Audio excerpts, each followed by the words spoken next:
Let's now bring in India Today's Foreign Affairs editor Geeta Mohan in this live telecast from Bali. Geeta, so it appears that the summit has convened. I can see the world leaders sitting together. There was a handshake with US President Joe Biden as well.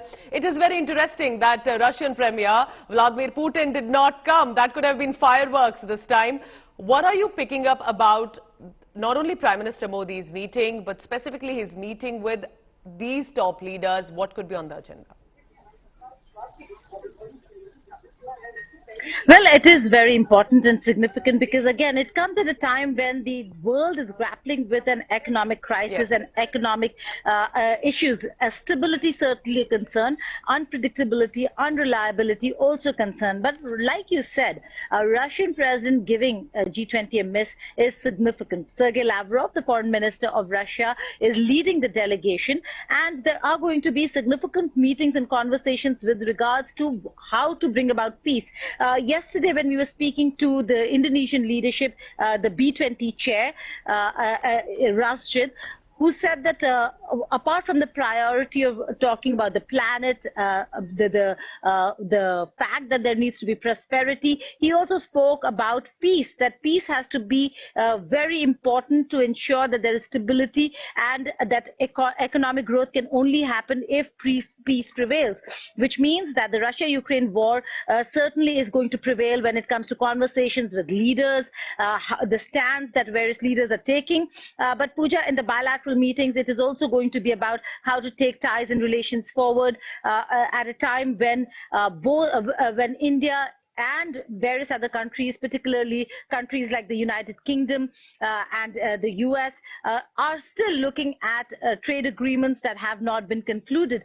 So unless and until there is conversation to move on stability, equity, equality, there is going to be no forward movement. So these are conversations that are going to take place not just at multilateral level, but also at bilateral level. And Prime Minister Narendra Modi had every step of the way during this two-day meet is going to emphasize what India really is going to do during its presidency Geeta, of the G20 in 2023. I'm looking at these visuals of the US President Joe Biden interacting, a lot of smiles with Prime Minister Narendra Modi. The PMO India handle has also shared these images on social media.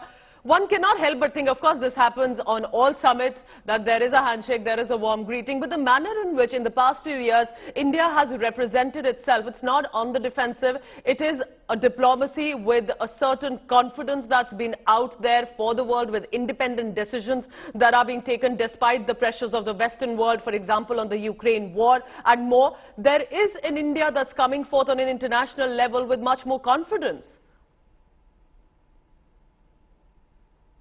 Well, India has become assertive of its own national interest.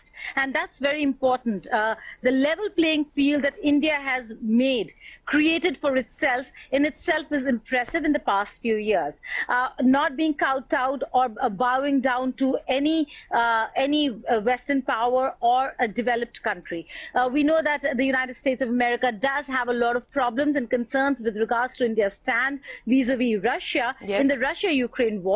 But again, instead of like in the past where they would have said that there can be no business unless and until you cut ties with a particular country, they have begun to understand why India is doing what it is doing, and despite and in spite of India's position, continue to engage India in a very positive manner. Why? Because in that entire region, if with China isolated for the United States of America, distancing itself from China, there is a rift between Russia and the United States of America. India is the only major economic power in that region, which is still a friendly country. Now, creating problems with India would certainly not go down well for the United States of America or any major economic power that's looking at markets in this region. And therefore, India has a very important position right now, and it's leveraging that position wherein it's putting its own national interests first, and which is what will be conveyed even through the conversations where United States of America, the UK, various countries, a lot of European nations and the European Union have been saying at least cut down dependency on energy from Russia. India continues to maintain that if it befits India's interests, India will continue doing what it must and what it should.